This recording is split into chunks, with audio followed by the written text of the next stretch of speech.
I was so excited to get my shipment from Last Bottle Wines in the mail the other day, full of incredible red wines, all from Napa Valley. I love wine tasting, so having this to my door couldn't be happier. Also, couldn't be more excited that today's episode is brought to you by Last Bottle Wines. If you don't know already, they're a Napa-based online wine shop with a twist. They offer just one handpicked wine per day until it sells out, and they're always at incredible prices. We're talking 30 to 70% off retail. And the best part is that there's no subscriptions, no fees, and no minimum purchase. And I could not be more excited to bring this offer right now because they're having a marathon sale, which is coming up March 28th and 29th. Even better, we're offering Dateable listeners 10% off your first order with code DATEABLE. So if you are a wine lover like me, this is a great time to join. And did I mention that shipping is 100% free? So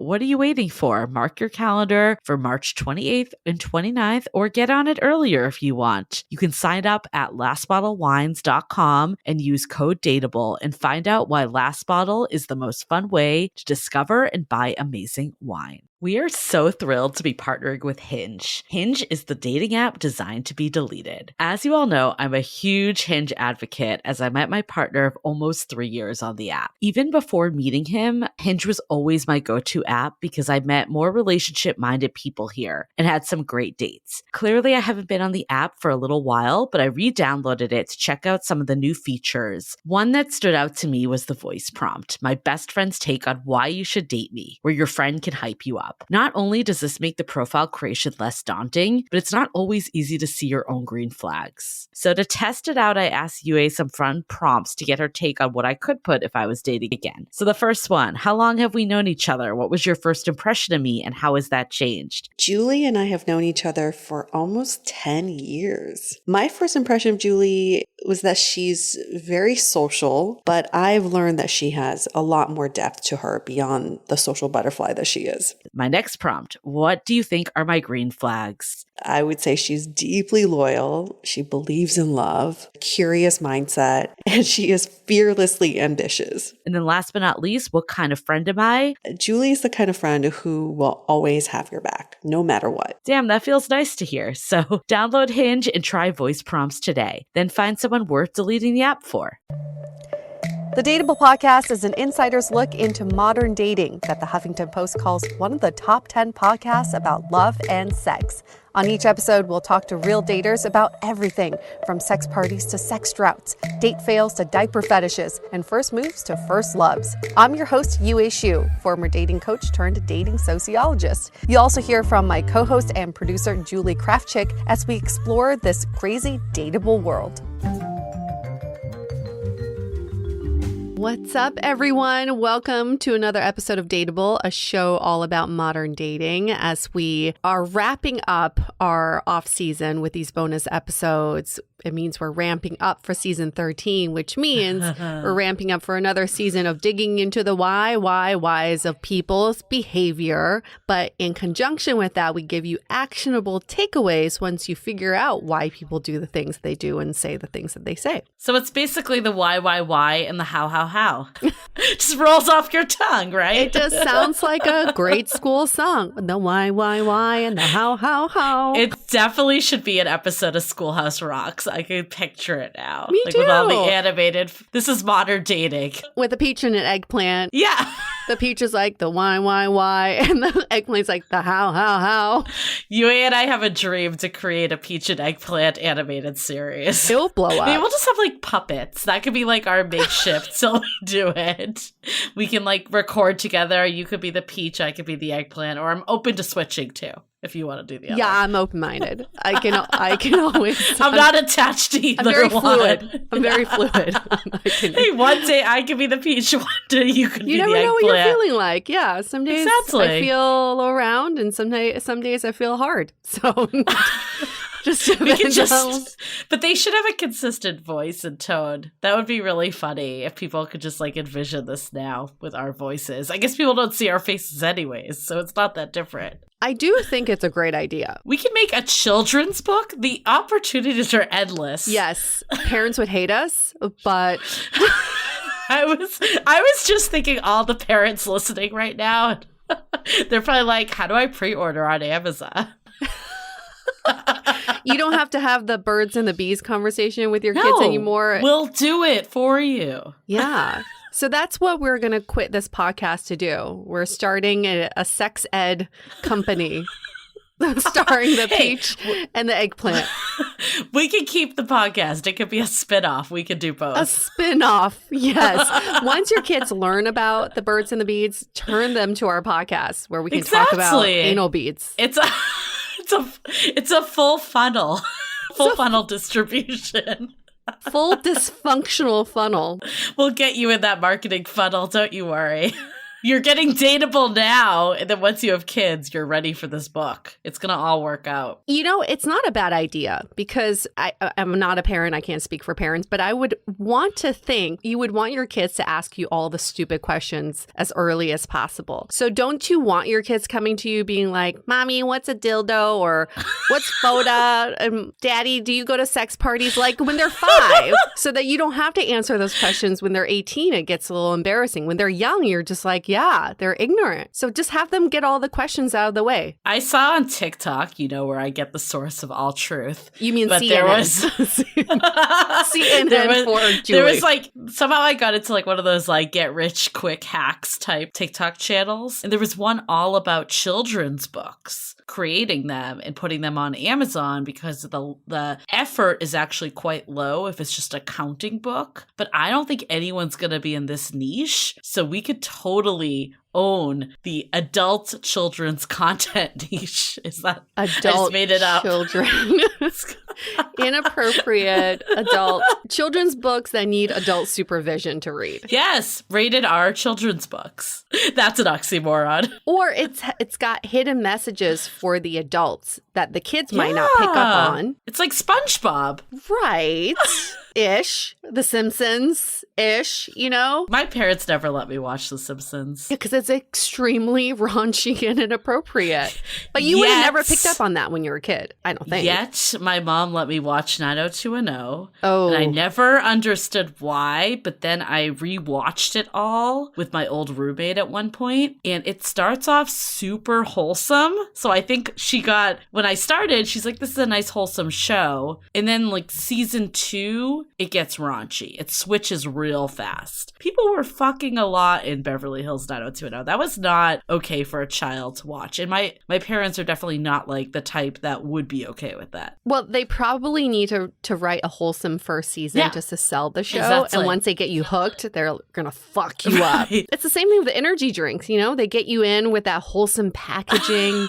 This will help you study better. But once you're hooked, you're like, oh, where's my Four Loko?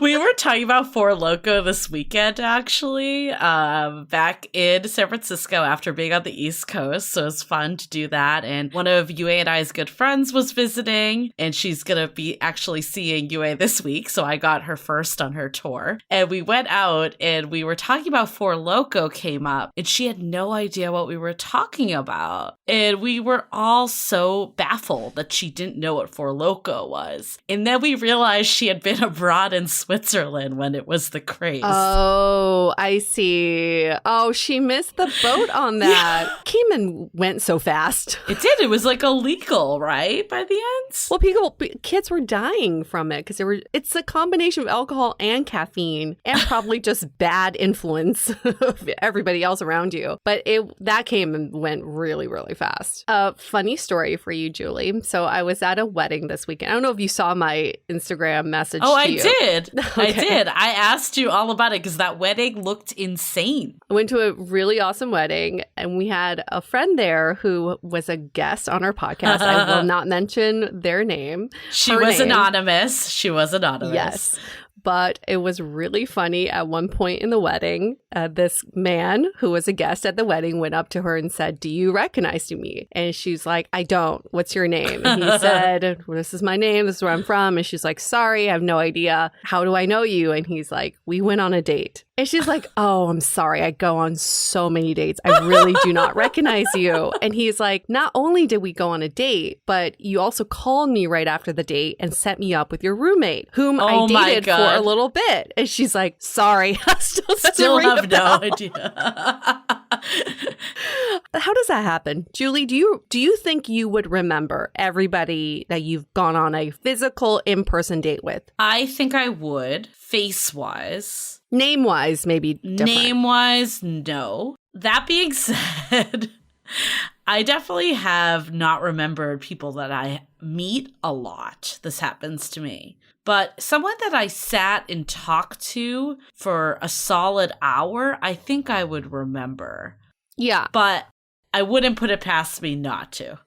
So I don't want to say for sure. Also, especially if you introduce them to your roommate, who also went on a few dates with them. I feel like that would be very memorable. You know, there's some people I don't know why I thought of one random person came to mind, but I can't visualize them at all. So I wonder if I did run into someone, if it would trigger for me. I've definitely seen people on the street or at coffee shops before, and I recognize that I went on a date with them. It took me a little bit to place them of where I knew them from, but eventually I did.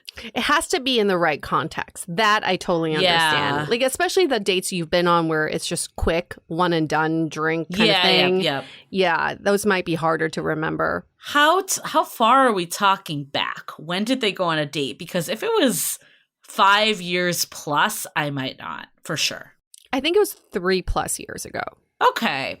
I guess it just depends the quantity of dates you're going on. It probably depends on just how good your memory is. I don't know. Do you think you would? I think I would hope that I remember everybody that I've been on dates with, but I haven't been tested either. So yeah, there could be a chance. I'm thinking of this one guy I went on a date with that lasted maybe like 40 minutes. I don't remember his name. I think I would recognize his face, but it would have to be in the right context. So yes, I kind of get that. Maybe at a wedding, it would be a little out of context for me. Yeah, we were just talking about this actually this weekend with our friend in town. She was reminiscing about this party that she basically got blacklisted from because of me. And you were there with me. Yes. You were there with me, Yue. You might remember this. I absolutely remember this. It was a Blue Angels party, which is for Fleet Week. It's, questionable, but it's promoting the military, but they have an air show basically for anyone that isn't in SF. Do they do that in other cities? Yeah. I don't. Okay. So other people might know it. But what happens in San Francisco becomes this big event that people have people over to their rooftops and you watch the air show and it's a party. And this guy invited my friend to his house, and then she invited me, and this was a Facebook event, but there were probably at least 100 people on there. At least. It might have even been more. So I invited Yue. I invited a few of our other friends.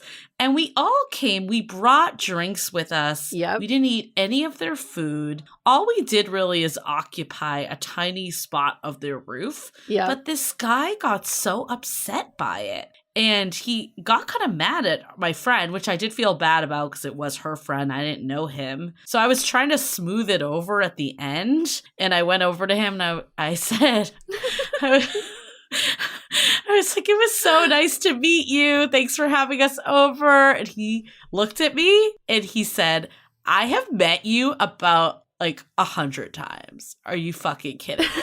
Like, he was so insulted. I just made it 20 times worse by saying that at the end. And I looked at him and I had no idea who he was. I don't recall meeting him once. Yeah, so needless to say, we were never invited back. Oh, no, she was saying that she was, like, we walked by his house, which is why it came up. And she said, she's like, that guy will never invite me back to anything. Well, also, do you remember I invited someone too? Oh, yeah, because I'm sorry. Okay, I'm just going to make a comment. If you put a public Facebook invite with over 50 people, you gotta imagine that people are going to invite people, especially on the day of the year that people are looking and proactively trying to find a rooftop. Make it private, make it 30 people max. Set the expectations. Make sure. Yeah. I've gotten so many party invites that say explicitly, please do not invite anybody else. This is a closed party, or our guest list is maxed out. But I agree. Set the right expectations. And yeah, we probably shouldn't make all these assumptions either, but whatever. We had a good time. Expectations. That is the most important thing in general. And in relationships. Yes. Good transition to this week's topic. This is going to be a good one. We're super excited to re-air this episode that we did with the Coffee Meets Bagel podcast, Save the Date with Dawoon Kang. One of the reasons why we love this is because it answers all the questions that so many of you ask all the time in the Facebook group. How do I take conversations that happen on dating apps and turn them into IRL, actually meeting that person? It seems like such a foreign concept for whatever reason. Yeah, the online to offline is something that all these dating apps are trying to help out with as well, right? Because if you think about it, once you take the conversation offline, they can no longer track. But they can track the point of when a conversation is able to go offline. Mm-hmm. And I think with a lot of these dating apps, what they end up seeing are these texting black holes of conversation, activity, and then absolutely fucking nothing. And we've all experienced that. So when we talk about dating intentionally, if your intention is to meet someone offline or meet them online and then take it offline, then we should figure out ways and steps to get people to meet you offline. And I feel we've said this before. Not everyone in the world, in the dating world, listens to this podcast. They should. But they don't. So all of you listening right now have a huge leg up on essentially, I don't like to call it competition, but it kind of is in a way, right? Like other people on the apps. I remember my boyfriend saying that he thought I was able to move it offline so well compared to other people that weren't making those, I guess, indicators that they wanted to do that. And that doesn't mean that you have to make all the moves and plan the dates and do all that piece. But just showing interest goes such a long way, and it makes the other person excited to, pursue it. The Western culture is very much about conversation. And so we are all very good at conversation. I think that's why a lot of you go on great first dates or good enough first dates. But our culture is not very good at moving things along. I'm sure you've all been on Zoom calls at your companies where you just dwell on the same topic over and over. And you hear a lot of this. I just want to reiterate. I just want to repeat. God, yes. Let me just say this again. And we do the same thing with dating. We love to hear ourselves talk. We love the art of conversation, but we don't know how to move things along. So if you are able to do it, you are going to be able to apply that skill in every aspect of your life. Mm-hmm. I think actually the dating world we're in now even gives more opportunities to move it forward, even if you want to take it slow. I think moving from dating app to text to a phone call to a video call actually feels like progression. So I remember I was talking to one of my best friends and she was saying that she's back in school right now. She has limited time and she was talking to this guy and she said, I might not see him till 2 weeks from now. By then the connection's gonna die. What I said to her is like, there's ways you can keep it moving or feeling like it's moving. Not to mention, since you have limited time, you may as well screen really well to see if this is who you want to spend your Saturday night with, considering you don't have all the time in the world. But they were able to do a phone call that broke it up. And then it didn't seem like it was 2 weeks. It felt like it was moving along and making progress. Progress is key. Progress is absolutely the answer to everything when it comes to early dating. And I live by this rule. I live by the 1% rule. Every day, if you can make 1% progress in your conversation, in your relationship, in your conversations that you've had online, etc., then at least you can move everything along just 1% at a time. And 1% could mean different things to different people. But to me, a 1% could be like, I reached out with a text message just to ask if you're free on Saturday, or I asked a question that helped me get to know you better. Just 1%, people. It's not that hard. And this really directly relates to the question that we're going to address right now, because I think one of the biggest challenges when things don't go anywhere is that it becomes burnout. People want to see results. That's when they stay motivated to keep using apps, to keep along the journey, because the reality is there's going to be people that flake. There's going to be dates that aren't the right fit. That's just part of the course. That doesn't it doesn't matter how much self-work you've done. That's going to happen regardless. So it's really up to you of how do I stay motivated, knowing that that person is out there to keep going. So I think we should talk about the question we got, because I think this is super relevant to, all of this. The question is, I am tired from online dating. Should I take an online dating sabbatical where I delete all my apps? I'm seriously experiencing burnout, and I'm not sure if that's the best way to handle burnout. Yeah, well, that's a lot of people have deleted their apps over and over again. I wish I could see that stat. The average number of uninstalls from a person's phone in a given year, I would guess 2+, because I've definitely done that when I was single. Burnout, like Julie, you definitely said it exactly how we've experienced it with all of our listeners and the daters we've talked to. Burnout comes from the dating trauma, the micro dating traumas that we experience through online dating when we don't utilize the technology to our benefit, when we end up being the victims of technology. So I don't personally believe uninstalling apps is going to solve your problems. No. Just like if you're having a problem dating in your city and you go on vacation for a week, that's not going to solve all your problems either. I do think burnout is a mindset. So if you can reshift your mindset and think, how can I approach this a little bit differently? I personally think online dating could be approached like entertainment. I've given this piece of advice before. Carve out one day a week for 2 hours where you make it an event, and those are the only 2 hours you can be online dating, and make it this thing. Like if you're going to carve out 2 hours to watch Netflix, you can carve out 2 hours a week to do online dating, to swipe and to message. And that way it's something for you to look forward to and not something that's always on demand for you to get burnt out from. I love Sunday as the day because there's first of all, there are stats that the most activity happens on Sunday. So if you have that as your devoted day, there's a better chance that you're going to get a response to your message if that's when other people are on there too. And I think also, what are you doing Sunday evening? You're usually just watching Netflix, regrouping for the week ahead. Wouldn't that week ahead be so much better if you had a date lined up? I think so.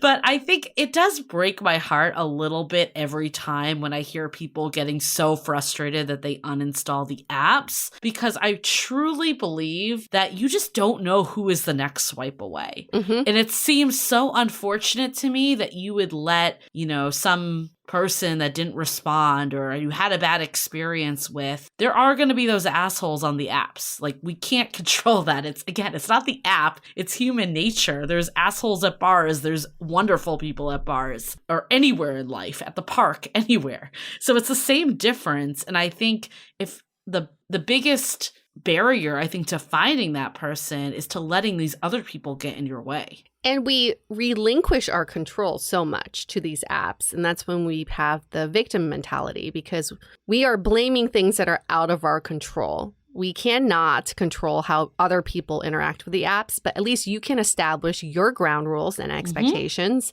like what we talked about earlier with setting the right expectations. What if in your bio you say, I only check this Sunday nights? Yeah. Right? Yeah. And then people will play by your rules. Then they are more, they're more willing to be on board with the guidelines that you've set because, this person hasn't responded back because they only check on Sundays. So I'm going to make sure that on Sunday, when I get his or her attention, that we have a great conversation. Yep. How hot would it be if you saw someone's profile, said what you just said, I only check this on Sundays, but they say something along the lines of, I am really serious of meeting my person. Yes. I think dating apps are a good avenue, but I also want to balance it with the rest of my life and being present in other areas. I love that. Let's message on a Sunday. I love that because because I think you don't want someone that's surgically attached to apps either and is just always trying to find the next best thing out there. You want someone, that's using them as an avenue, but also has balance in other areas. Yeah, so that's great. You can establish I am not a toilet swiper. I'm not a Starbucks line swiper.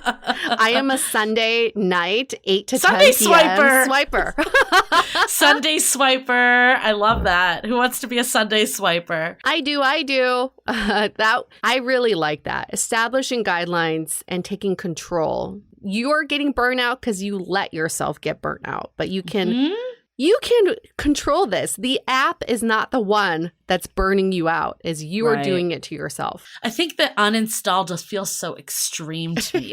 It's like those people that are, I'm going to take a social media sabbatical. I made a video to tell you all that I'm going off social media. Why is that necessary? Just don't check it as much.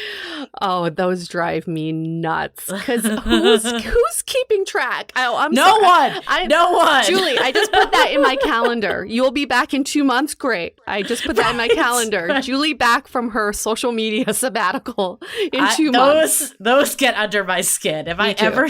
Sorry, that might be a deal breaker for me for anyone I might date. Me too. It is so extreme, and it feels like a cry for help, not in the right way. No. Also, those people who I've actually done this, so I'm guilty. When I break up with someone, or like I'm ending something with someone, I delete their number. But then months later, if I get an unknown number calling me or texting me, and then I start going crazy because I'm like, oh my God, is it that guy that I did? And then I go back to all my messages, like trying to find his phone number to match it up. It's so crazy. You don't need to be that dramatic. Life does not need to be that dramatic. Right. I mean, the only flip side I'd say is sometimes with the example you just gave, I feel like sometimes it's unnecessary so you don't feel tempted. So that being said, I still think people should try the scale back approach first. But if you really feel like apps are messing with your psyche, maybe that's when more drastic measure is taken. But getting in the cycle of back again, off again, like that is just toxic to yourself. That's the only person that's really toxic to. So I think if you're really at the breaking point that this is not good for me, that's a different situation, but don't go reinstall it in 2 weeks. That's it. Hope that answers your question for anybody who's experiencing dating app burnout right now, which we've heard through the grapevine that it's many of you right now. It's normal. This is part of dating, and you can either be part of the group that's burning out, or you can be part of the group that's empowered and taking control. I think I hate the word normal, but I also love the word normal at the same time. I have a love-hate relationship with the word normal. I don't like defining anything as normal because I don't think there's one standard, but we've heard by so many people say that this podcast helps them feel like what they're going through is normal. And I do like it in that sense that it does make you not feel like there's something wrong with you. So that's my little 1-minute rant, about 30-second rant, not even a minute, on normal. At least what we can provide for people is to let you know that you're not alone in any of this. Yes. Anytime you feel like, oh, I must be the only one going through this, or why is this happening to me? Just know, there are millions of other people who are going through the same thing. So, let's just make sure that we all know that we're not alone in everything that we're going through. What else has been going on? I feel like we had a hot girl summer for like a hot minute, and now we're back. And I feel that people are kind of reverting back to the initial confusion state of dating again. Do I feel safe to go out to date? Do I feel safe to going out to the bars to date? I don't know if you're sensing that, Julie. I'm sensing that here in LA. I feel like people are a little bit more cautious now, and they're stepping back a little bit, but back into confusion land. I haven't noticed it with my friends that are actively dating or people that I've talked to. Maybe I think San Francisco is one of the is a smaller city, first of all. I think it was the first city that reached herd immunity. So maybe the feeling isn't as drastic. I know LA put the mask mandate first, and then San Francisco did after to follow suit. I don't know. I haven't noticed it as much though here. Okay. We would love to hear from all of you. We want to hear from you regardless, but there are a couple things. One is, do you think you recognize everyone that you've been on dates with? We'd love to hear that. Can you do a poll? I want to do a poll. Yes, I'm going to do a poll. And I'm going to, the more I think about it, Julie, the more I'm leaning towards I probably wouldn't recognize some of the people. I'm thinking that too. Unfortunately, I was judging my friend so hard, and now I feel bad for judging her because I think I could possibly be in the same boat. So I'm going to put up a poll on Instagram, and the second poll, where I guess we just want to hear feedback. Do you feel like you're reverting back to the initial stages of confusion of dating again after COVID? Mm-hmm. And we're just chat with us in general. DM us on Instagram. We are pretty active on there. We are very Instagram active. So we love hearing from all of you there. Yes. And another announcement, we are actually changing the structure a bit of the sounding board. And this is a great way to get all these questions that you have answered. We are going to be changing to a 1-tier system. Right now we have 3 tiers. There's going to be 1 tier in the upcoming months. I think we're going to start this in September. So we're kind of giving a last call out now because the rates will be going up as well. So if you want to get in now, you will be locked at the mid-tier rate. That is the rate, the one that you would join. Or if you want to be at the upper tier, we will grandfather in those people as well. If you are at the $8 tier, you will get an opportunity to upgrade, but that one will be phased out a bit. And what we're doing, I think why we're pivoting is virtual events have been amazing, but everyone is dying to get back out into the real world. Mm-hmm. And now when this is happening, a lot of dating questions are coming up. And in our upper tier, we offered coffee chats, and we've had amazing results with the people that have done that. It has transformed the way they view dating, the way they view themselves, the way they view potential partners. And we've seen noticeable shifts in the couple, when did we launch Sounding Board? And it was November. Mm-hmm. So since November, some of them have been with us, and we've noticed huge shifts from them. So we're hoping to bring this to even more people at an affordable price point. So instead of doing our virtual monthly events, we are going to be doing essentially office hours. I hate using the word office hours, but essentially drop-in that you can ask your questions to Yue and I, and we can kind of walk you through where you're going. We piloted this last month on the events, and the people that came gave us such great feedback that this helped them significantly in their dating and relationships journey that they're on right this minute. So really exciting next evolution of the sounding board. I think that's a great way to put it. Sounding board 2.0, where we're going with this. So wanted to put this out as a call out though. So if you want to get in at the $18 a month rate, and again, you could cancel at any time. If you're finding like your situation has changed or it's not the right fit, you can do it in a year in advance at a discount, but you do not have to. So go to dateablepodcast.com/soundingboard, lock in that rate before we increase the rates in September. Yes. This is always going to be so exciting because you all knew that we were going to keep iterating on this concept, and we really want to elevate the community aspect of it all. So this is going to be that next level of community building, and for us to get to know you all a little bit better too. So with that, any other announcements? I think that's it. Just last call out. You can always join our public free group, Love in the Time of Corona, as well. That is the place to be. So hopefully we'll see all the straggler listeners that have not made their way over yet. Yes. I think that's it. Let's hear it from our sponsors this week.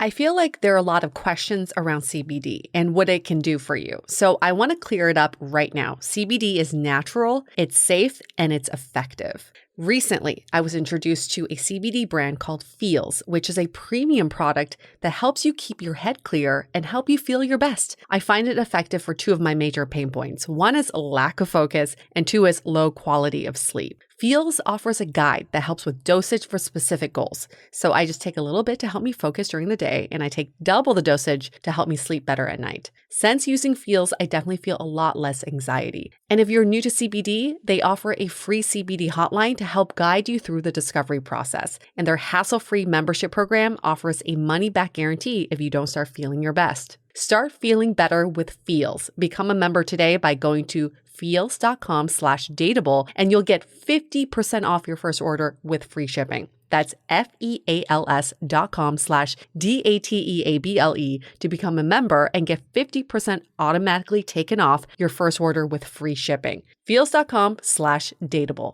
This episode is sponsored by Via. We all know there are things that can help set the mood in the bedroom, but did you know a little THC could also do that? Yes, Via has developed a unique blend of pleasure-enhancing cannabinoids, libido-strengthening herbs, and a low dose of THC all into one mind-blowing gummy called High Love. This gummy, wow, it will awaken your senses, increase blood flow, and intensify any sexual experience. I've been pleasantly surprised by the High Love gummies because it is just the right amount of THC for me to have a good time without feeling sleepy. And hey, if THC is not your thing, Via also offers a wide array of other gummies without it. And everything legally ships in 50 states with discreet packaging directly to your door. So if you're over 21, you can get 15% off and a free pack of award-winning Dreams THC plus CBN sleep gummies with our exclusive code DATEABLE at viahemp.com. That's VIIAHEMP.com. Let the gummies work their magic. Head to viahemp.com and use the code DATEABLE to receive 15% off and one free sample of their Sleepy Dream gummies. That's viahemp.com and use the code DATEABLE at checkout. Take your passion and pleasure to a whole new level with High Love from Via Hemp. This episode is made possible by Badlands Pets. As you all know, Mojo, my precious baby, is the reason why I found love in the first place. He made me feel love again. So I would do anything to ensure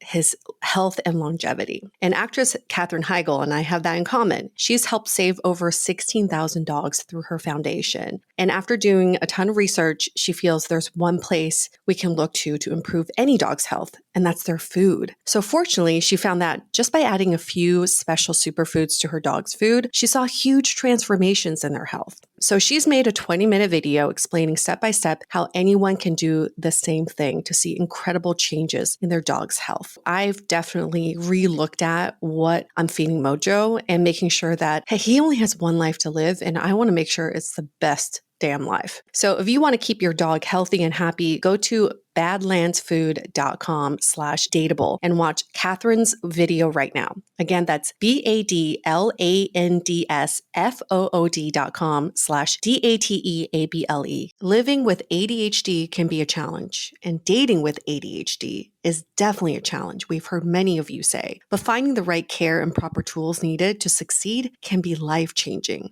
Done is an online ADHD care platform that can get you all the resources you need to help manage your ADHD. Online visits, refills, and a 24/7 care team made for you. In just 1 minute, Done's online assessment can help kickstart your ADHD treatment journey. With experienced clinicians, worry-fill refills, and online visits, you can start getting personalized care as soon as today or tomorrow. So contact an expert team that can help you around the clock and get a personalized treatment plan just for you. Here's how you do it. Take a free 1-minute assessment and book an appointment with a licensed ADHD clinician as soon as the next day. Get continuous care, one-click refills, insurance coverage, and 24/7 care team support with Done for just $79 a month, and pharmacy copays as low as $0. Visit get.donefirst.com/podcast to learn more. That's get.donefirst.com/podcast to learn more. Done. Turn ADHD into your strength. Okay, so shall we turn it over to Dawoon in our interview? Let's go.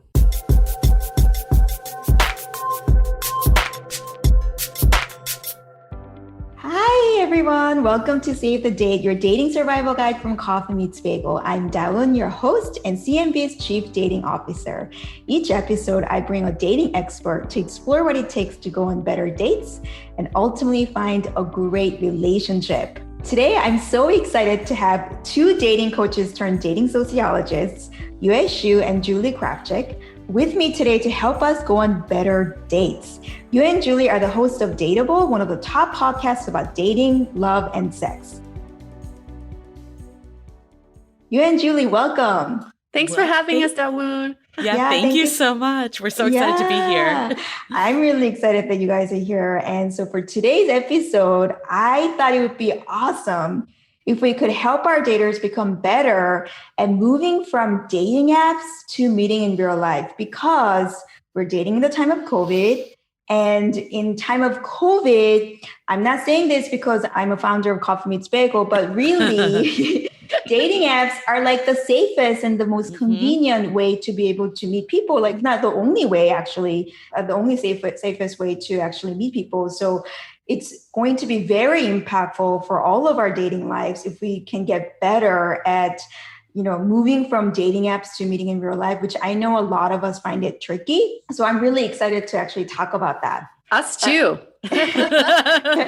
Okay, so first, let's quickly address some daters concerned about dating around COVID. Like I know some of the CMB daters that I speak to, they are like, okay, you know what? I decided to completely stop dating because I feel like I can't meet anyone right now because of COVID. It's too hard. So why date right now? And, I heard from your podcast, you guys mentioning that actually you think right now is a great time to find love. Why do you think that is? Now it's the perfect time. When people think about dating, it doesn't have to be IRL. In fact, having an emotional connection over text, over video, over the phone is just as important as having that IRL connection. So we think a place like CMB is the perfect place for a relationship to blossom, to develop, and then you can take it offline and have it go to the next level. So now it's the perfect time because we're all on our phones, we're all online, we can all be on the apps, and we can spend more time talking to other people on dating apps instead of doing the whole swipe culture of who's next, who's next, who's next.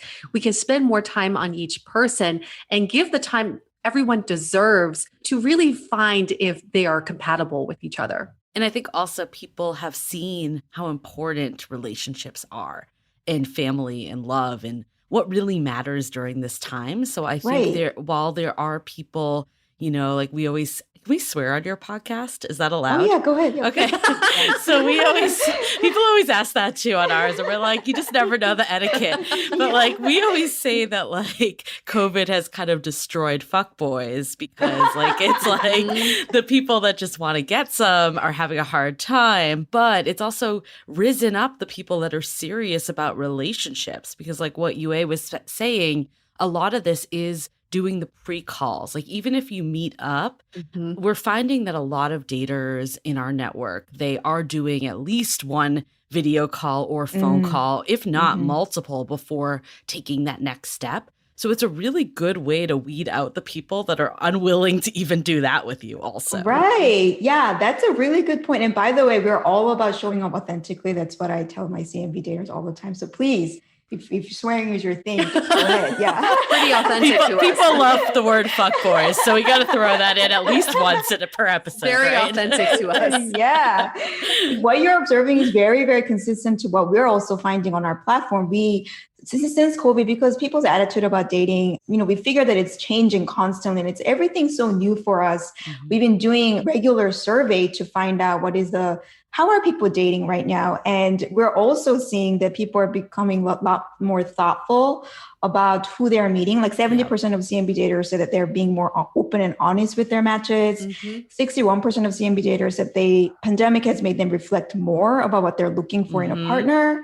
And more than 90% of Coffee Meets Bagel daters are saying that they're looking for long-term relationship on CMB, which is the highest. We've always focused on long-term relationship, but this is the highest we've ever had. So I definitely think if you are one of those people who are looking for something long-term, this really is a great time to be dating because more and more people are coming, thinking the same way. So that's really great. I think it's also important to note that this is what people are reporting. So I think it shows that people are coming to terms of what they're looking for. This is our time to dig deep and be like, oh, you know what? I am looking for a long-term relationship. Right. So they're actually admitting that in a survey you're sending out. That's a huge step. Yeah, Totally. yeah. And I think that maybe because of the rise of the swiping culture, and I think there was an element like, oh, it's not cool to say like, I'm looking for a long-term Right. relationship, but like love and connection and belonging, it's such a fundamental human needs. Who doesn't want that, right? Right. And so I think it's really great that now we're actually like accepting the fact that that's what I want and be able to vocalize it very loudly. I mean, I've been actively dating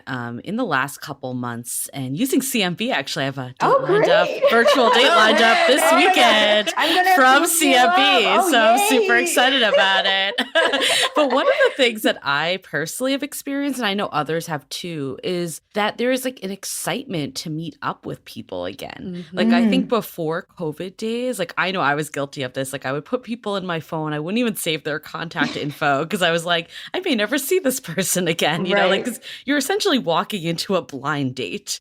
And I think now, like, I think you've at least had a phone call, at least had a video call, like at a minimum. And I think there is like this vetting that's happening. Like you said, I'm definitely not like rushing to meet every last person. Right. So if I can't hold a basic conversation with them, like on the phone, that's a really great way to know that like this is not worth kind of taking that risk for. Right. So like all the dates, like even if the date wasn't like fireworks in person, I think all of the dates I've been on have been actually really great, like in the sense that I've enjoyed the company of the person.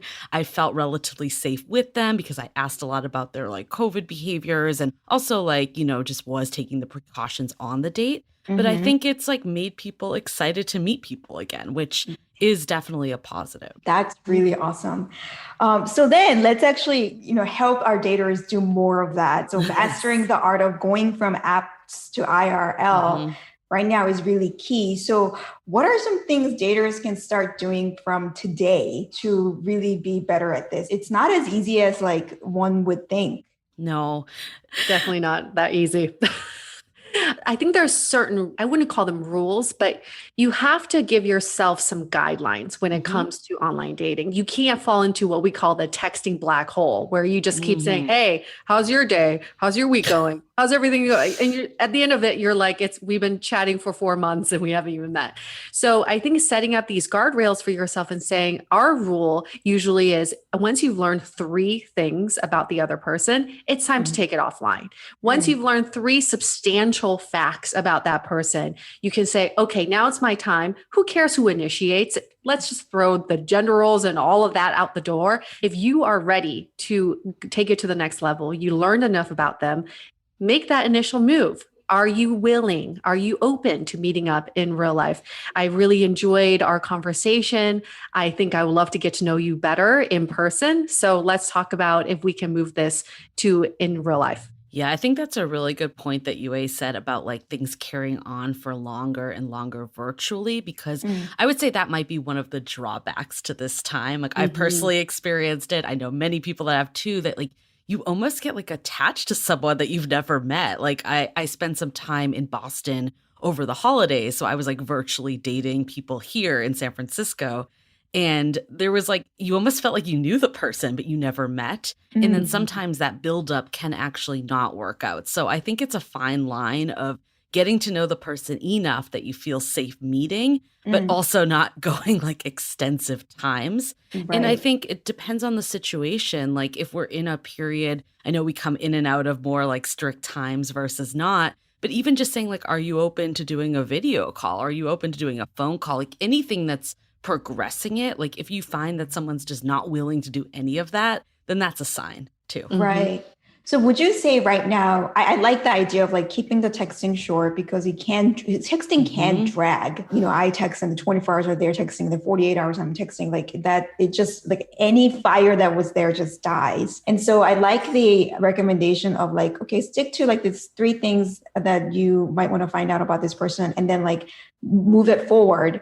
And whether it's, since we're in COVID right now, whether it's phone call or video call, or, if you had enough conversation about safety and whatever, meeting in person, like it doesn't matter, just move it forward, like get it outside of like the texting channel is what I'm hearing you recommend. 100%. I mean, I think you can learn only so much from texting, and like we always say too, it's like you can only learn so much from profiles. Dating apps are meant as an intro, as you probably know. And we are both like very pro dating apps because I know personally I've met people that I would never have actually come in contact with if it wasn't for the dating app and had relationships with those people. But at the end of the day, a profile is only going to tell you so much. So the faster you can move to some sort of conversation, the more info you'll get. And you'll be able to see if like this is someone that's worth meeting. I have a specific question on like the art of texting. So I connected. I'm like, okay, hey, how are you? I don't know, like, what do I say? And without sounding it like an interview, like, hey, I want to know 3 things about you, right? Without sounding so formal, because what makes dating fun is this like aspect of playfulness and things like that. But I think some of us actually don't really know how to bring that side of the us, text conversation to even like find out in a playful way a little bit more about this person. So how do we do that? That's a very good question. And my answer to you, some people may not love this, but you have to be honest. If you're just not a good texter, say that. You can text that. Just be authentically who you are. If you say something along the lines of, honestly, I'm really bad at this texting thing. I don't know if I'm doing it right. I don't want to, I don't know if I'm overstepping or whatever. Can we take this? That is so adorable. And just be honest, right? Exactly. I think a lot of times people want to say, what's the magic word I should be using? Or what's a phrase that will get her to text me back? There is no magic out there. You have to just be authentically who you are. And if you're just not a very good texter, admit that to the person you're texting. And then you can move on to a platform that would enable for your authenticity to come out. I think what we also say too is like, if you think about what we call the dater view, like the really bad like date where it feels like you're just getting peppered with questions. If you could get some of that stuff out in the initial conversation, like from the dating app, instead of spending like the, like the preserved time on either the phone calls or the dates or all of that, like it could be as simple as just being like, oh, I see that you're from Boston. Like, where did you grow up? Like anything that you can pull out of the profile is a good way to like start the conversation. And then you can also see like, are they asking you questions back? Like, how is this conversation volleyballing back and forth? Like, is it a dead end? I agree with you, like asking it so like, what are 3 things about you? I had someone the other day ask me what my 5-year plan was. And I'm like, I don't know. Yes. And I was like, no, I'm like, I can't. I'm like, I don't even know what my 5-year plan is. It felt like I was on a job interview. Like, yeah, I was like, this is not a fit, but yeah. So I do agree. It's like the playfulness, but I think like the beginning, like through the app, I don't think you need to worry about being super witty or super playful. Like it can be the basics. I think really what this is doing is establishing some rapport. I know, especially as women, and I don't want to speak for all women, but I know a lot of women do agree with this. It's a little aggressive if someone messages you on a dating app and they're like, do you want to do a video call? Or like, do you want to meet up? Like without saying anything else. Like I'm always like, like I haven't even talked to you. Like I know nothing about you. So I think even just getting the real basics out of the way, it makes it feel like you've had some conversation. So then when you take it to video or phone, then you can just be a little more like natural. Right. I love those tips. And, I guess if you are one of those people who are not a big fan of text or not, you just think that you're not good at it, so you don't want to do it, and you do want to actually ask for a phone call or video as soon as possible. I mean, to Julie's point, like if you just ask right away with no context, then it could feel aggressive, right, and off-putting. And so I really like what Julie said, which is just give them the context, right? Just be honest about where you're like, either I suck at this, and that's kind of funny and endearing almost. And then you can ask that way. There's a reason, like the people get like why you're asking, and it doesn't feel as like, oh my God, this person is just like super forward. Yeah. And also, how many other people are they inviting? Right. That's what I always think of. Like, if they're willing to go on a date with me without knowing anything, especially in COVID times. Other people. Yeah. Like, if they don't ask me anything about COVID and they want to meet up ASAP, I'm like, they're probably meeting up with a zillion other people, and I don't want to be part of that. Yeah. And Julie, I also liked what you said about like when the text that you're doing on dating apps as soon as you match, because that's kind of the beginning, and you need to actually be able to. there needs to be something interesting going on there in order for things to progress Mm-hmm. to phone tags or whatever else. And, I think using profile as a tool, skip the small talk and have a conversation that is at least engaging is really a good point. One other thing that I like to add and often mention to CMB daters is if you ask something about profile, like, I don't know, I used to have a photo of me at a Grand Canyon and as one of my profile photo. And I know they were engaged, they looked at my photo and they were asking about like, oh, wow, where is that Grand Canyon? But like, I also got that question so many times because of course, a lot of people actually look at that and was asking about it. Kind of got tired of answering, and it was like I was on an autopilot. So one thing that I think is useful to kind of standing out and making the conversation more engaging so that people are not answering the same question over and over again. If you actually share whatever your personal experience first, like, like that. I went to the trip, and because then it becomes a very unique conversation for the person who's receiving it. So I think it's really important to remember. And the other thing is like, I always love the tip of like text, whether it's text or phone call or video. I think it's really creates intimacy very quickly if you almost talk to them and treat them as a friend. I used to, because I went on hundreds of dates through Coffee Meets Bagel myself. But it worked. Yeah, exactly. But sometimes I would just be like, oh my God, I had such a crazy day at work. Like, and then I would just start there instead of having to ask you questions like, hey, what's your favorite trip? And then we would just talk about work. And then we would kind of backtrack to, hey, like, nice to meet you, whatever else. And it feels like a lot more natural. And again, unique conversation that I probably didn't have with anyone else, or that person didn't have it with anyone else. I think it's kind of important consideration for as a dating app user, because you're everybody's kind of matching with not a gazillion people, but at least not just you. Yep. I have a very unpopular opinion, but I'm going to share it and see what you think. Yeah. Because it kind of like made me think of it, because I agree with you. I think the best dates are when it feels like two friends are just meeting up and it feels very natural and low pressure. I personally hate when people send these like really creative openers that I'm like, I have no idea. Yet I know people are always encouraged to do that. And they're always like shamed for saying like, hey, how was your weekend?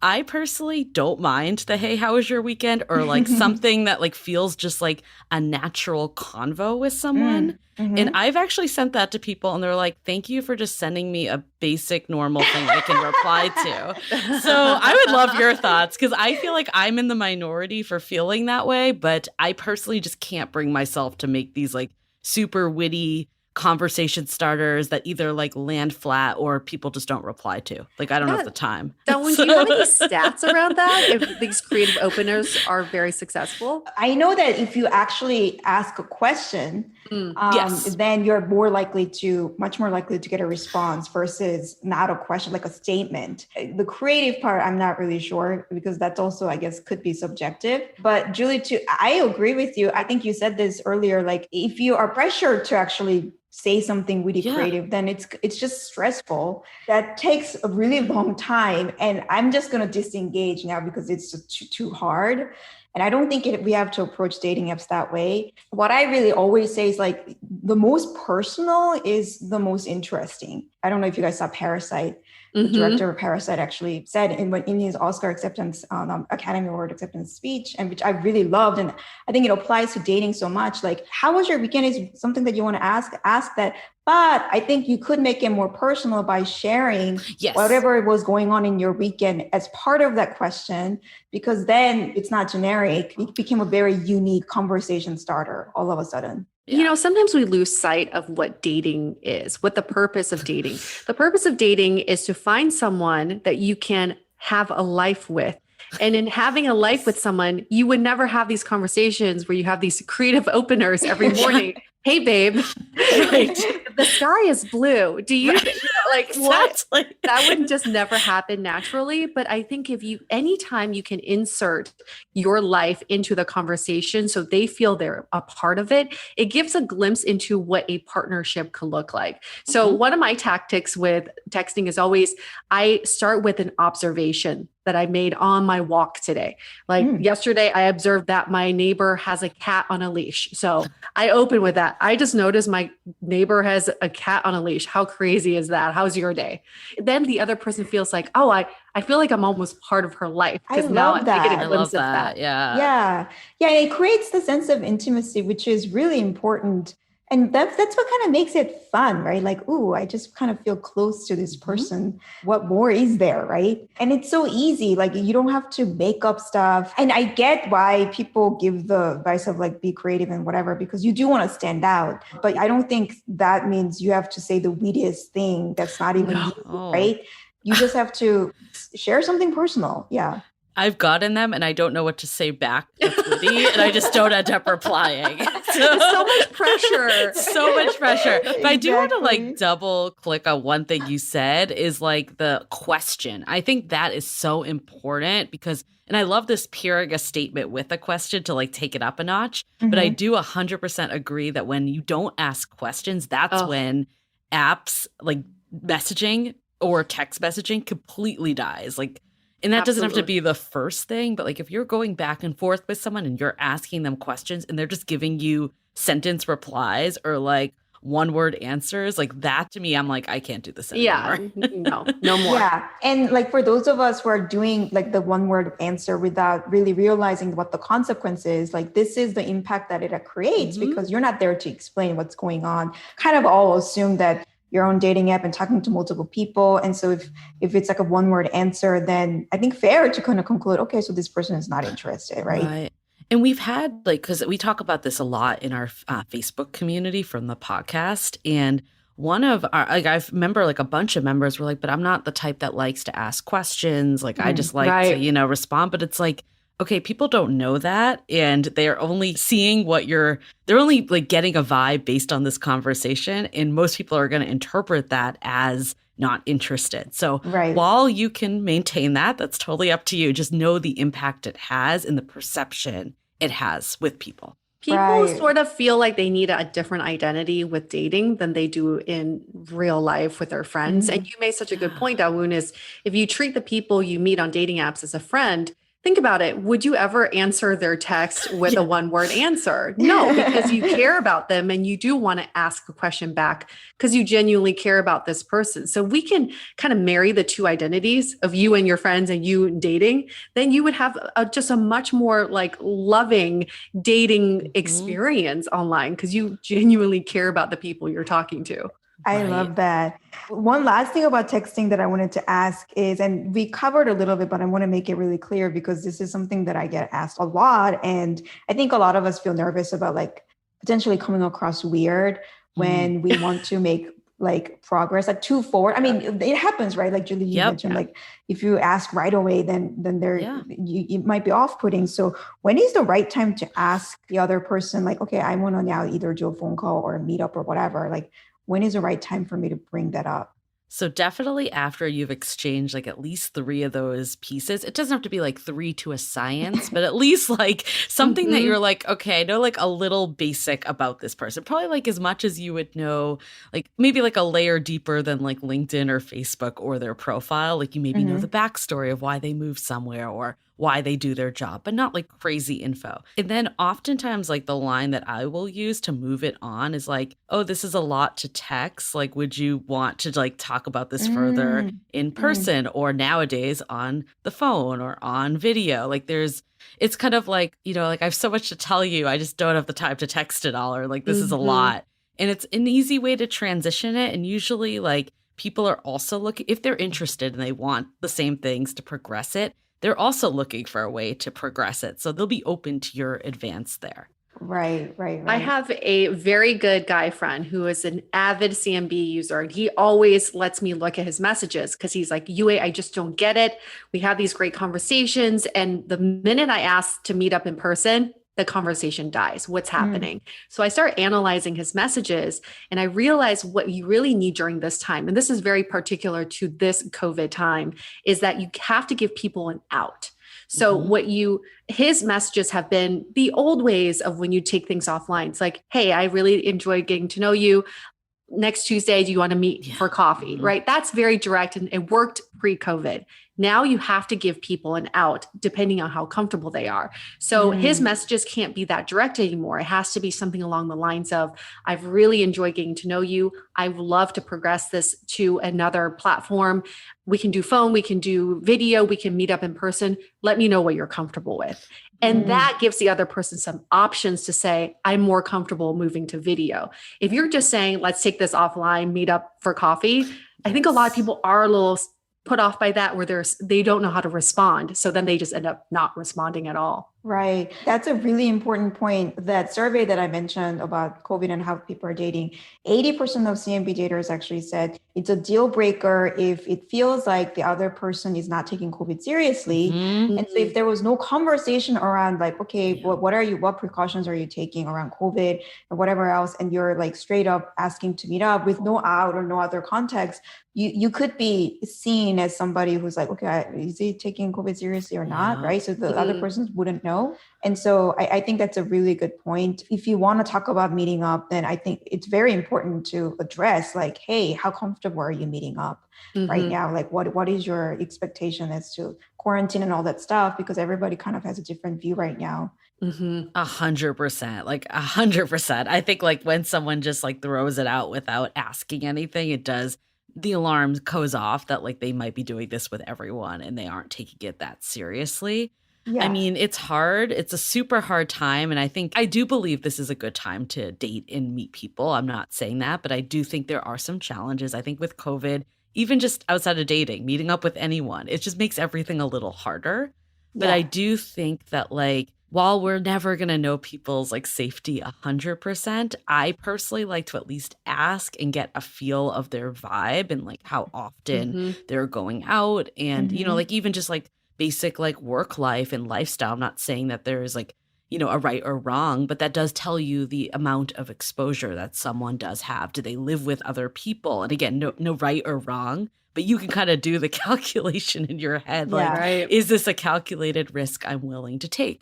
Or maybe if it doesn't feel that way, you're like, okay, I'm going to do a distanced walk or park date and I'm going to leave my mask on versus like, they're like, I haven't seen a soul in 30 days, you know, like it depends on. Then that would raise other questions, but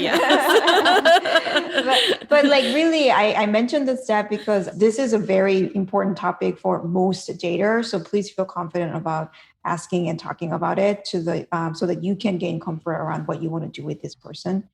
There was this meme, I'm gonna butcher it, but like when all like the Black Lives Matter protests were happening, it was like, okay, now we have to find someone that's like for social justice, going to survive an apocalypse, like all this stuff.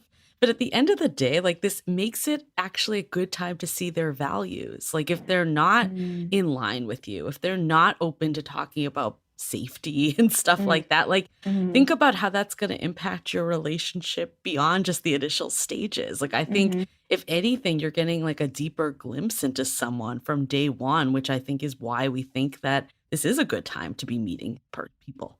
You think about it, if this COVID protocol is so important to you and the person you're talking to is weirded out by that, you're not a good fit. Don't be afraid of weirding people out based on your safety precautions. That should not be negotiable at all.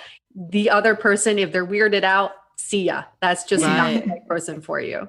And I mean, I've talked to people about getting like COVID tests, like if we were to take things like more intimate and like, you know, like even touching and kissing like on a first date. I know it's like kissing feels like that was so the norm before COVID, but it's obviously like actually like more dangerous than sex right now, which is kind of crazy. But I think it's like if someone, they're super excited by you and they're willing to like put in the work and the steps, like that's a really good sign that that person is equally as invested and wants to, you know, make sure that you're comfortable, because who wants to be on a date if you're feeling uncomfortable the whole time? It's already kind of nerve-wracking. And the good news is, again, going back to the survey, majority of CMB daters actually say, if my date actually asks me to get tested, I'm willing to get tested. So it's not an awkward thing to ask if that's what's actually going to make you comfortable. And, you know, I think, again, going back to like what you had said about admitting your insecurities and whatever else, like, I think if you feel nervous about mentioning that, you could say, hey, I feel a little bit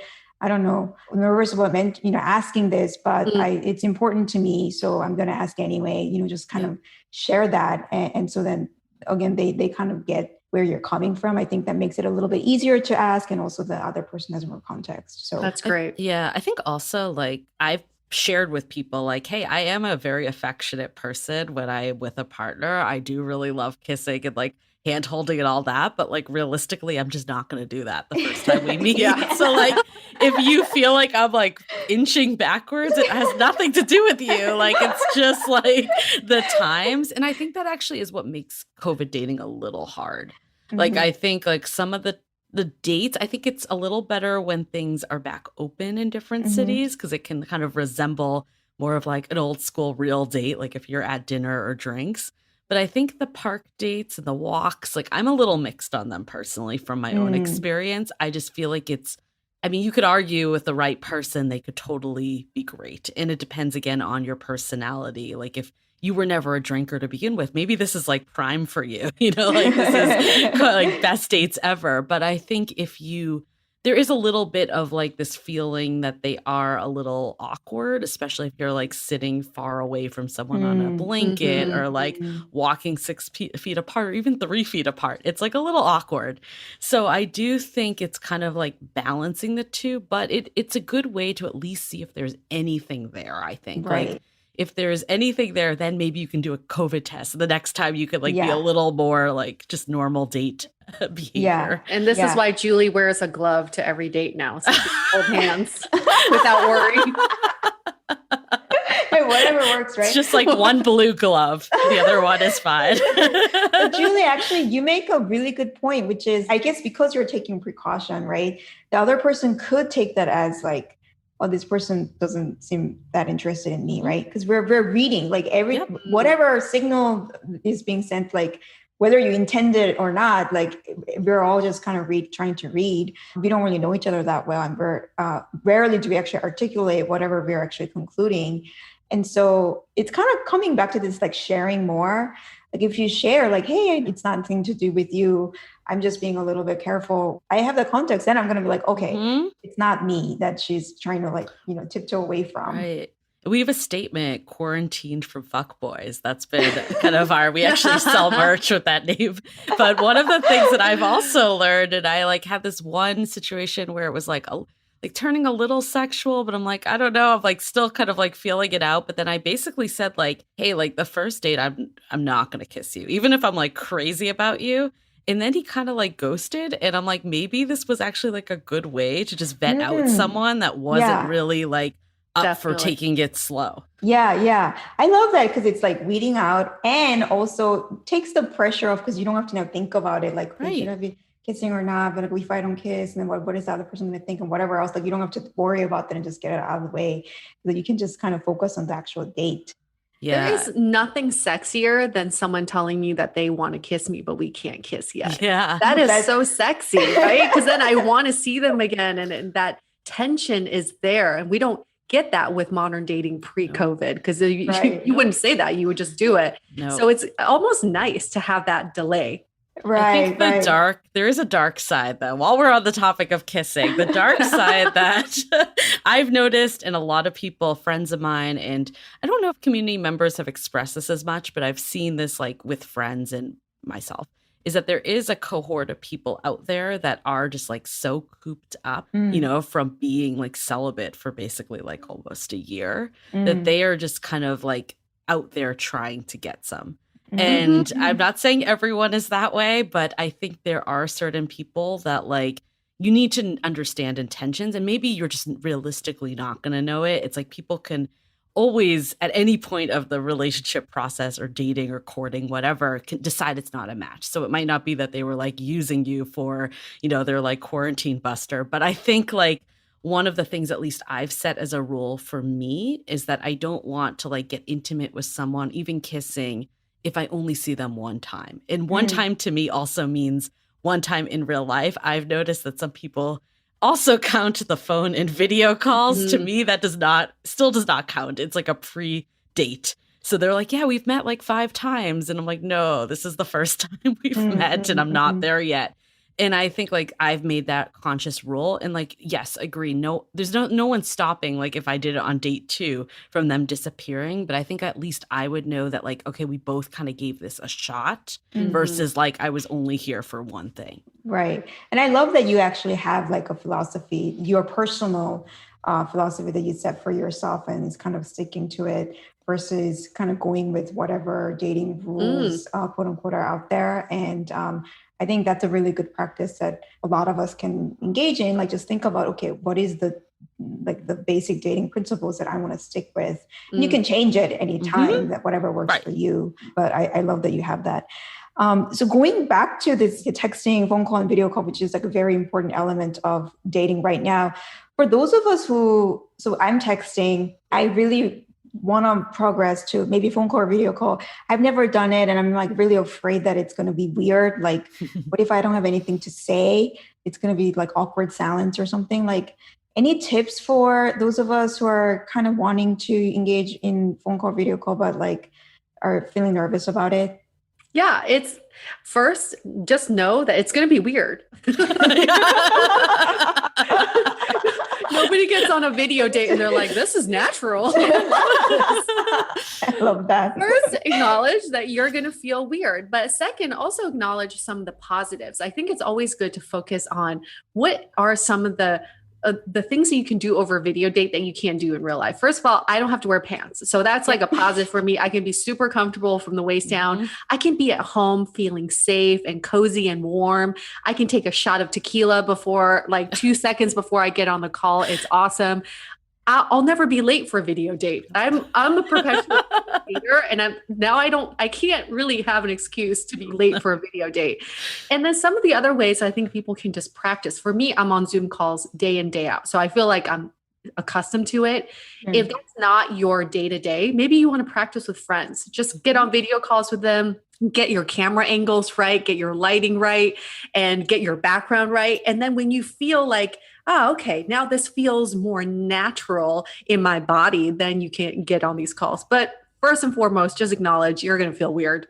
You know what? Like I agree with that. And I think like I have a lot to say about video dates, because I first started off being like, I do not want to do this. Like I feel like it's not going to represent me well. And I think that over time, it's obviously between doing video dates, but also phone calls and the podcast and everything else with video. I mean, video is our life now. I've just gotten way more comfortable with video. And I think a lot of it is just practice. So I love Yue's tips about just finding other ways to practice, even if it's not dates. The one thing I will say, though, is I personally have found that like doing the call over FaceTime or WhatsApp is a lot better than Zoom. Because there's something about setting up a meeting to do a date that feels very formal and work, and I just don't like it. And I'm like, from now on, like refuse to do them that way. Or even within apps, like you can just do video a lot of time. So I think finding a way that doesn't feel so formal is important. The other thing too, I was very worried about was like, I feel like I represent better in real life than in video. And I was afraid like that, like, oh, I don't want this to be someone's like first impression of me or whatever. First of all, you just need to get over that. I think that's one thing. Like the right person will still find you endearing on video. But I've also learned that people don't always look the same as they do in video anyways. And that could be for the better or for the worse. I've actually had dates where I'm like, wow, this guy was so hot on video. And like in real life, they were fine. They weren't not attractive, but they were not nearly as good looking as they came off on video. And I personally did not know that was possible. Like I thought, if anything, you would look worse in video and better in real life. So just, I guess like it's like a good way to like get a basic vibe check, but not hold too much weight to it. And I think like, as long as you're like moderately attracted to the person and hopefully they'll feel the same back to you, I think it's worth doing a date in real life. But it also, and moderately attracted, but also you can carry a good conversation. That's the most important part. But I think, after COVID, I'm going to do video dates. Like if I'm not dating someone when COVID's over, like I'm definitely going to keep doing video dates because I feel like, or at least phone calls, like at a minimum, like there's something about this like pre-date thing that really does help. And it it eliminates, like I've gotten on video calls or phone calls with people and it's like the weirdest, like what's your 5-year plan? Like, I don't want to do that in person, like if that's the conversation, right? I'm like, I just save myself so much time by doing like a 30-minute call with someone. Right. Yeah, it definitely is so convenient and you can do it. It's a lot easier, less investment. And maybe, of course, not as like revealing as meeting in person, but a lot more than texting or actually just kind of looking at somebody's profile. So you do have a much better sense of who they are. And then you can kind of decide if you want to meet or not. I also like the phone call then video date build for multiple reasons. One, it's way less pressure. Like you don't have to get ready for it. You don't have to get the nerves of like someone seeing you awkward on video. And you can just have that conversation that's more free flowing. So I think that's number one. I feel like 2021 and 2020 were like the year that the phone like resurrected. And, totally. What's a phone? Yeah. Oh, that's put it up to your year? Yeah. But I think it's great too, because then you build rapport. So when you're on the video, you're less nervous because you've already talked to this person. So it's like, and it also gives you another step so you could like kind of delay meeting up a little, especially for COVID. Like you want to make sure this is someone that's worth meeting up, but you also like to bring a full circle from the very start. You don't want to be that person that keeps things virtual forever. Right. So it still feels like progression, even though it's not like I'm just going to keep you in this like endless virtual loop. Yeah.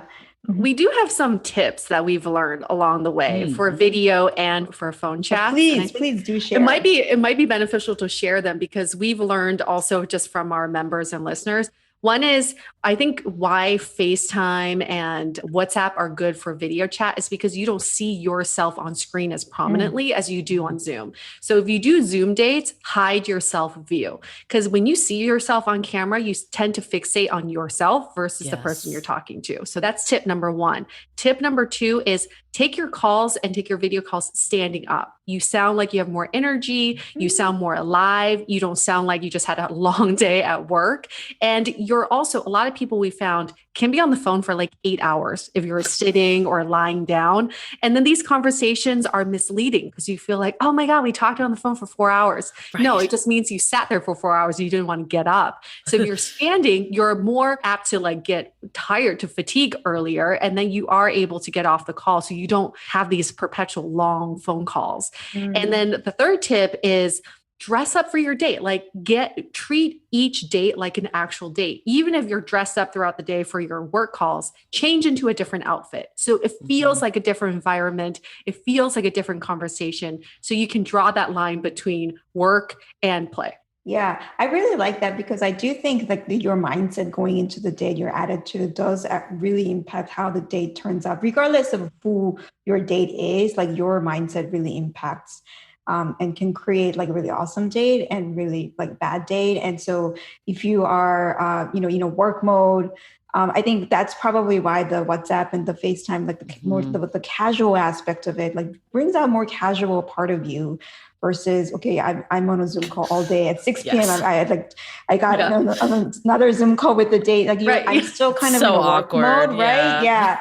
And so I think, whatever you can do to kind of change your mindset, taking a break between work, doing WhatsApp call or FaceTime, whatever it is, not Zoom, or whatever the mode of video conference you use for work, getting changed so that you're actually in a date mode. I think that's having a glass of wine, wine always have a glass of wine. Yeah. That always helps. Yeah. And then I really do like the creating intimacy and like making things personal conversation that we talked about earlier in the text really applies here as well. One of the things I really actually like about FaceTime and like video call is that you actually get to see the environment, the most intimate environment of that person. And, one time we were actually hosting this thing called Coffee Talk, which was not a one-on-one speed date. It was like a virtual meetup space for, hundreds of like CMB daters to come and actually like talk about their experience, and we would do a breakout room and whatnot. And we did give people a chance to exchange phone numbers if there was somebody that they were interested in. And a lot of conversation kind of went like, "Ooh, the poster that you have on the back, like I actually have it too." Yeah. Or like, you have a really interesting lock. These are not conversations you would have you would get asked like all the time on a dating app, right? It's a very unique conversations because it's based on like your unique environment. And so that created like an instant intimacy versus like, "Hi, how are you? What do you do for a living?" And, that kind of thing. And so use whatever you can to make the conversation personal. You can always go back to, more formal questions a little bit after you've had this intimacy built. I love that. Because Julie, here's a question for you. Can you gauge or estimate what percentage of the first dates you've been on in real life where you've seen the inside of their homes? Hopefully none, because I would never go to their home on the first date. Right? This is just like a totally new way of dating. And we're just visually seeing another level of this person. Right. Especially as dating straight men, you want to make sure it's not like a total bachelor party. So that's a really good way to check it out. Unless they use a virtual background. That's true. I'm like, wow, your place is sick. And they're like, yep. Oh my God. Right, ladies. Time flew by. Yeah. Those were some great tips. I think I'm confident that our daters learned a lot about how to actually take meetings in dating apps to real life a lot more confidently and easily. So thank you so much for the conversation. I have a final question I ask every Save the Date guest. What is the best dating advice you've ever received? Maybe Julie, do you want to start? Oh my God. I'm like, where do I even start? I mean, I think it's just being authentic and ditching the games. Like, I know for years, like I was that person that was like, I'm not going to text first, or I'm going to wait 2 hours after they text me. So I like feel like I'm really busy and doing all this stuff. And it wasn't until I ditched those games that I started to have meaningful long-term relationships. So I think if there's any parting thing I would do is just, it's really difficult, especially as women. We've been programmed for so long by books like The Rules or Why Men Marry Bitches, like all these terrible books that were out there. And, it's really hard to unprogram like some of the stuff that we're taught, that like men don't like women that like make the first move or text them first or text back quick. But from when I've talked to every like male like friend of mine or, people in our community, like it's just not the case. Like it's something that we've been like brainwashed to say. Like if someone really likes you, they're not going to be upset that you text them. Like if they're not going to like if you text them, they don't text you back. It wasn't like you sitting waiting for them by your phone wasn't going to make them magically text you. Right. I personally would rather just know that like they weren't interested and it wasn't a fit. Yes, it's a bruise to your ego, but like you can just move on instead of like getting in this perpetual like waiting game. Yeah. So ditch the games. I love that tip. And that's why I love the fact that you have your own personal dating rule, not some weird, those like, oh yeah, don't do this, don't do that. Like all these very misleading dating rules that I also grew up with. Yes. So make up your own rule. I love that. You, mine's very similar. It's dating is not about winning. It's about finding someone who brings out the best in you. So I think a lot of times when it comes to online dating, especially, we're looking at how many people am I matching with? How many people are messaging me back? And that's not really the point of dating. The point of dating is sometimes you could have two awesome people who bring out the worst in each other. They're not compatible. So if you're chatting with someone and they're making you feel anxious because they're not texting back, they're not messaging back, that's not bringing out the best in you. And that's not someone you should be with. You should not try to win that person over. So I think it leaves a lot of anxiety and stress and emotional trauma when you can just shift your mindset and say, you know what? I'm not trying to win or lose or whatever. It's not about that. Just trying to find someone who brings out the best in me. I love that. Like, so everyone, like whenever there's somebody that you're kind of like trying to get, or I don't know, you're struggling with, I think that's such a great question to ask. Like, is this person bringing the best side of me? Like, if not, yeah, you're right. This isn't really about winning somebody over or making everyone like me. I'm committed to finding a partner, right? And what's really important is what side of me is this person bringing up. I love that. Thank you so much, ladies. This was really fun. And I learned a lot myself. Thank you so much for taking the time. This is great. Yeah. Thank you for being a facilitator of love. Yeah, my pleasure. It's what gives me joy. Save the Date is produced by Coffee Meets Bagel, a dating app on a mission to give everyone a chance at love, not only by making great matches, but also by empowering daters with healthy dating habits so they can date confidently. Each episode of Save the Date features conversation with dating experts to explore what it takes to go on better dates and ultimately find a great relationship. You can subscribe to us on Apple Podcasts or wherever you get your podcasts. If you have a guest recommendation for the show or burning questions you'd like answered, we would love to hear from you at podcast@coffeemeetsbagel.com. And of course, if you're enjoying the show, please leave a positive review and share the show with your friends. We would greatly appreciate it. We'll be back in 2 weeks with another insightful conversation with a dating expert. Until then, take care and happy dating. The Dateable Podcast is part of the Frolic Podcast Network. Find more podcasts you'll love at frolic.media/podcasts. Want to continue the conversation? First, follow us on Instagram, Facebook, and Twitter with the handle @Dateable Podcast. Tag us in any post with the hashtag #StayDateable, and trust us, we look at all those posts. Then head over to our website, dateablepodcast.com. There you'll find all the episodes as well as articles, videos, and our coaching service with vetted industry experts. You can also find our premium Why series where we dissect, analyze, and offer solutions to some of the most common dating conundrums. We're also downloadable for free on Spotify, Apple Podcasts, Google Play, Overcast, Stitcher Radio, and other podcast platforms. Your feedback is valuable to us, so don't forget to leave us a review. And most importantly, remember to stay dateable.